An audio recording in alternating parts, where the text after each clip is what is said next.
Using the authority Congress granted the Department of Education, we will forgive $10,000 in outstanding federal student loans.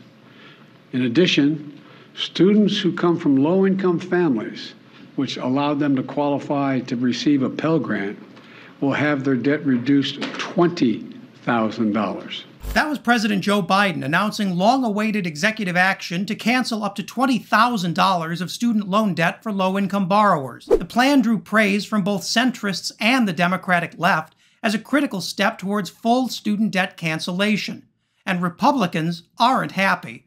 Here's Oklahoma Senate nominee Mark Wayne Mullen. Well, they have now woke up and said, listen, we don't like this woke agenda, this socialist country, this country full of overreaching bureaucrats and the inflation. And they don't like this. They don't like to see the path we're going down, the recession, the layoffs, because they want a job. And he's saying, well, maybe if I'll pay their loans off, maybe they'll come back to our party and vote for us. And Mullen wasn't alone. News of Biden's student loan forgiveness set off a chain reaction of very online Republican outrage.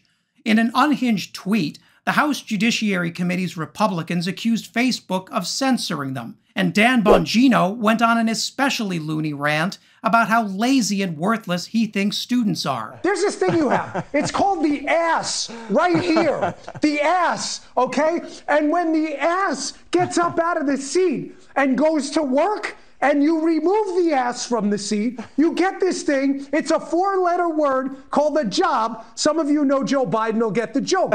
You get the job, and then you pay back the loan. But as TikTok user Counterpoint Politics reminds us, many of the Republicans screaming the loudest about the importance of always paying your debts haven't always been so good about paying their own debts. Take a look. I bet it won't surprise you one bit when I tell you that many of the conservatives who are complaining about Joe Biden forgiving student loans have actually had the government forgive massive loans of their own. For example, Ben Shapiro tweeted that I have a controversial idea about paying off student loan debt. Don't take out debt that you'll likely be unable to pay off, and don't ask others to pay off your debts.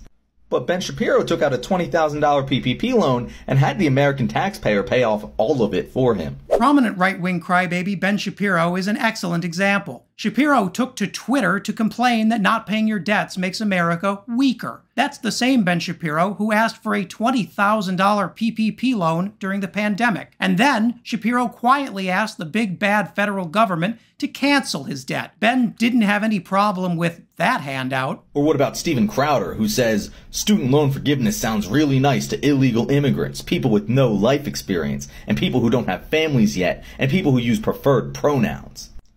Well, I wonder which one of those categories Steven himself falls into, considering that the government forgave his loan of $70,000. And since we're talking about insufferable right-wing crybabies, Steven Crowder. Crowder mocked loan forgiveness as something for, in his words, illegal immigrants and people with no life experience. But government records show Crowder's production company took over $70,000 in PPP loans before requesting a debt cancellation due to financial struggles. And it gets worse.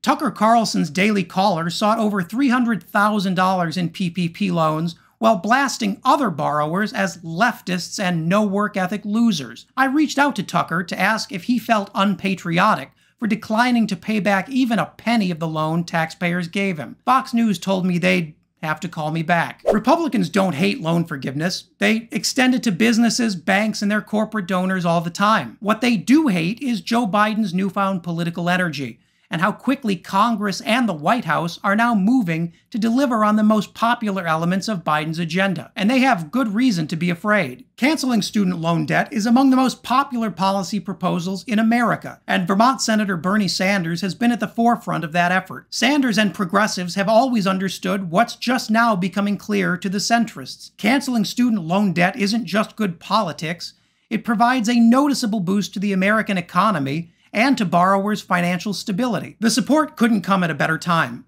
The average undergraduate leaves college with over $25,000 in student debt. That restricts their ability to save money, to grow their families, and it forces them to make short-term decisions about jobs instead of planning for long-term success. In fact, over 7 in 10 Americans from both parties support what Biden and Democrats just did. That's bad news for Republicans. With Joe Biden finding his voice and Democrats reminding voters why they elected them in the first place, Republicans are cornered. They don't have any policy ideas to push back, and their pledge to drown students in debt is, unsurprisingly, struggling to gain much support. This is a golden opportunity for Democrats to build on a summer of success, and they can start by canceling even more student debt. If you made it to the end, thank you so much for watching. Please leave a like and consider subscribing, and leave a comment below to let me know what you think I should cover next.